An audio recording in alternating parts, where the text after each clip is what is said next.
Il a le chic pour raconter des histoires et celle qu'il nous raconte dans son dernier film, Le cœur en braille, c'est l'histoire de Marie, que la maladie va rendre aveugle. Michel Boujna est avec nous. Michel, bonjour. Bonjour.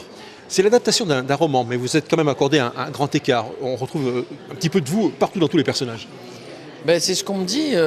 C'est peut-être aussi pour ça que le roman m'a plu beaucoup. C'est qu'il m'a touché vraiment. C'est pour ça que j'ai voulu l'adapter. C'est la première fois de ma vie que j'adapte une histoire, que ce soit sur scène ou au cinéma.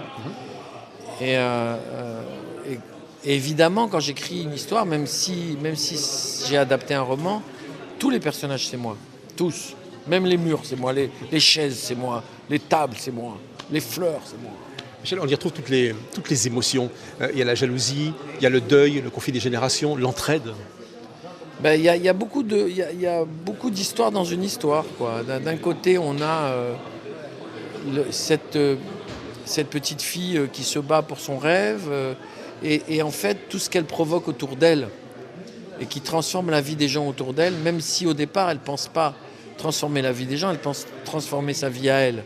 Mais elle change la vie de son copain, de son amoureux. D'abord, elle n'est pas amoureuse du tout de lui au début, elle le devient. Elle change évidemment la vie de son père, qui est un père... il aime sa fille, il aime mal. C'est marrant parce que en fait, c'est l'histoire d'une petite fille qui s'en fout de perdre la vue parce qu'elle veut jouer du violoncelle. Et pourtant, c'est elle qui voit le mieux de tous les personnages du film. Pour moi, hein.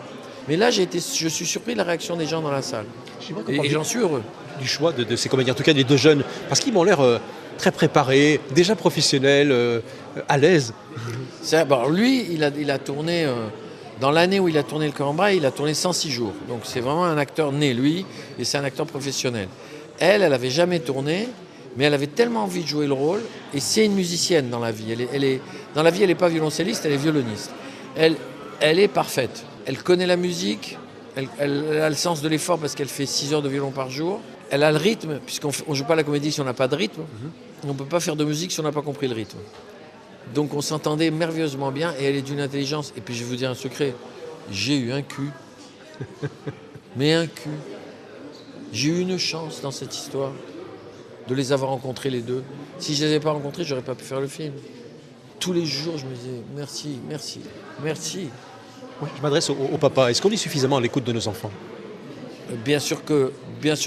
C'est pas qu'on... On peut être très à l'écoute de nos enfants, mais en gros, on se gourre souvent. On écoute là où il ne faut pas. On écoute mal. On écoute ce qu'on a envie d'entendre. Moi, le premier. Hein. Parce que c'est facile de donner des leçons aux autres, mais il faut balayer devant sa porte d'abord. Et moi, je suis comme tous les parents, je fais des conneries, je fais des erreurs. Voilà. En ce moment, par exemple, je travaille énormément, donc je ne les vois pas beaucoup et c'est pas bien. Donc... je pense que c'est très difficile de les écouter. Ouais. C'est-à-dire d'écouter là où ils nous parlent, eux. Mais c'est la vie, elle est faite comme ça, la vie. On n'y peut rien. Dans votre film et dans la vie, ce sont les petits qui donnent des leçons aux grands ? Oui, ouais. Mais de temps en temps, c'est du bien de se rappeler que les grands ont des leçons à recevoir des petits. Ça, c'est sûr. Ouais. Oui, c'est pas parce qu'on est grand qu'on sait tout. Puis arrêtons de déconner, je veux dire. C'est quoi le monde des grands ?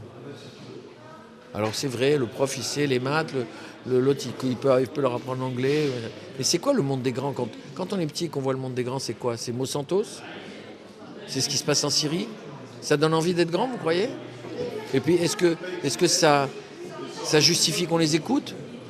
Mais moi, je suis un petit, je vois le monde des grands, je pars en courant. Michel, quand vous étiez plus petit, votre maman vous emmenait une fois par semaine au cinéma.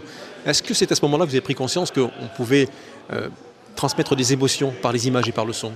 Ben oui, c'est quand j'ai vu Limelight de Chaplin, Les Feux de la Rampe, la dernière scène du film, avec Buster Keaton, quand il se casse la colonne vertébrale. On meurt de rire, il se casse la colonne vertébrale, on continue à rire parce qu'on ne sait pas qu'il s'est cassé la colonne vertébrale. Et tout d'un coup, on découvre qu'il a la colonne vertébrale cassée et qu'il va mourir. Et là, on se met à pleurer. Moi, j'ai 8 ans à ce moment-là.